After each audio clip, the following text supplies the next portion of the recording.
Pacquiao recovers from surgery. Top-ranked promoter one Bob Arum is working on his return to the ring. Arum told ESPN.com on Monday that Pacquiao will be back in February or March, but no later than the second week of April, he promises.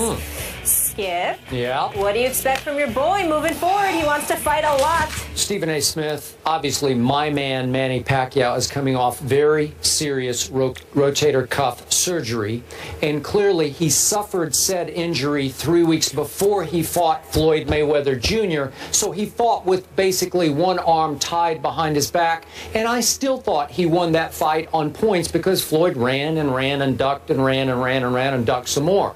We know that. So now Floyd Mayweather Jr. has retired after he, quote-unquote, fought Andre Berto. Well, I can guarantee you Manny Pacquiao will not fight any Andre Bertos as he rebuilds himself toward fighting condition and will then challenge Floyd again. But obviously Floyd is now retired, so he will run and duck into retirement, and I don't think they'll ever fight again because Floyd would be afraid to fight a Manny with two arms instead of one.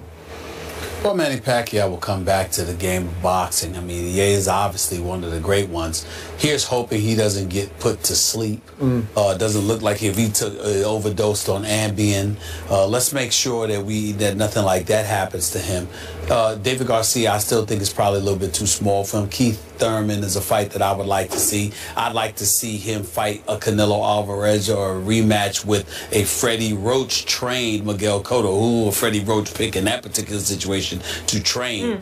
Manny Pacquiao, I have no doubt, will be even better because after getting schooled on the art of boxing, like Floyd Money Mayweather has done, one arm? I really believe How do you that school now, a one-arm fighter? I really believe that now, since he'll have guys that can't evade his punches and make him miss 400 times the way Floyd did, I think Manny Pacquiao will actually be great again. Yeah, because I agree. He won't be He'll able fight to legitimate fighters. He'll be able to hit other dudes. Couldn't hit Floyd.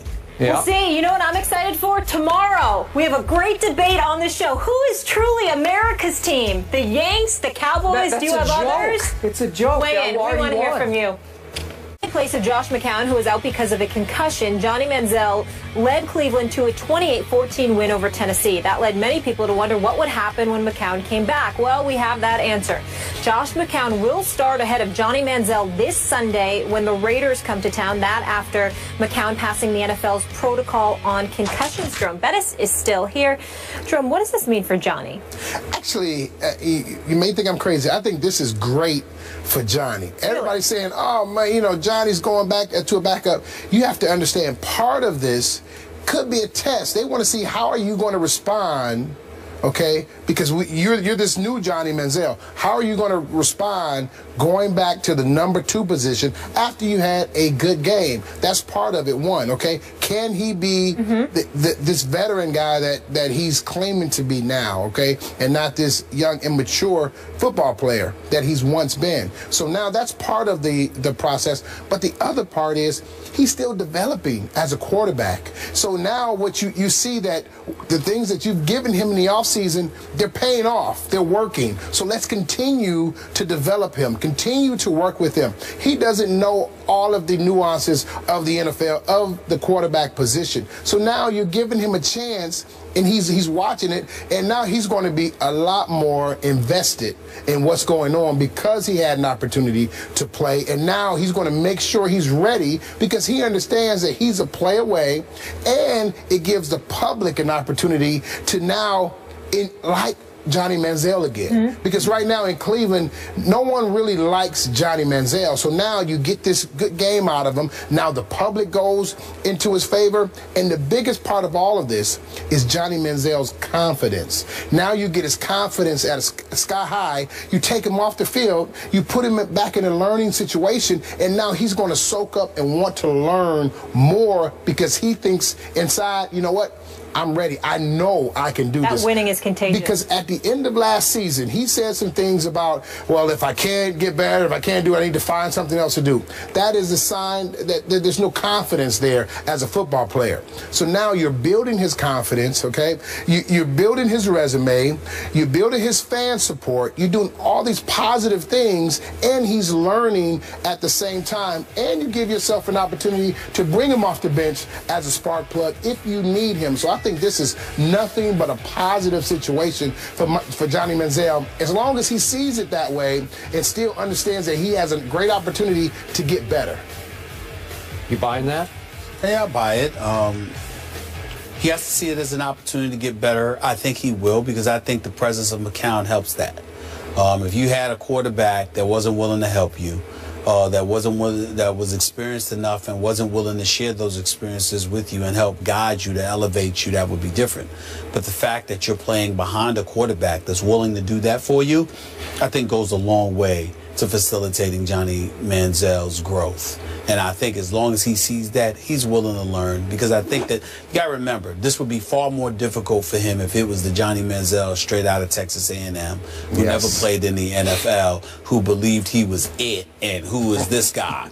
But the fact that he struggled the way that he struggled last year, went through what he went through, plus had the off-season or off-the-field issues that he had, I think that that's humbled him to a point where somebody is gracious from just from a human perspective, as Josh McCown is. I think that helps Johnny Manziel immensely.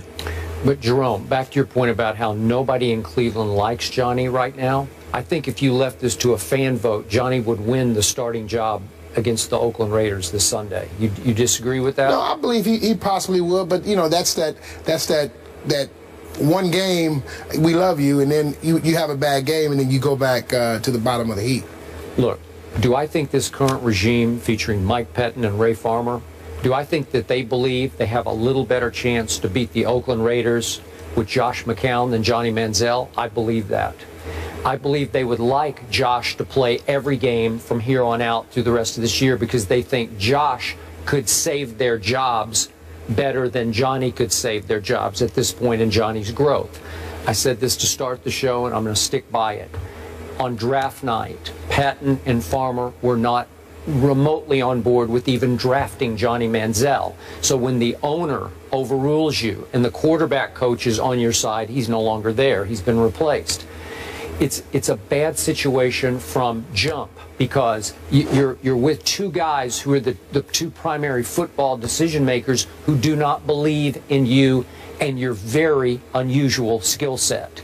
And as I always say, you either gulp the Johnny Kool-Aid or you're going to spit it out, because it's going to have a bitter taste to you, because it is completely unconventional.